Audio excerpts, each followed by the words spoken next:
Okay? Hindi mawawala ang pangmalakas ng manual. Para malaman nyo kung paano gamitin, pwede nyo itong i-scan. Tapos, nandiyan na yung tutorial.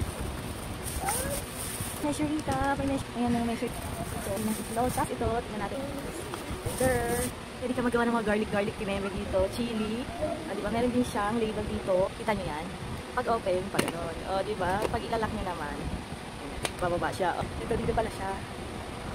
Ayan. Ang butas. O diba, makakapag-food kineme ka na. Ito na yung machine na. Meron din siya dito, mga reminder. Ganito pala yung saksakan na. Habang tama siya sa saksakan namin. Pero yan yung speed.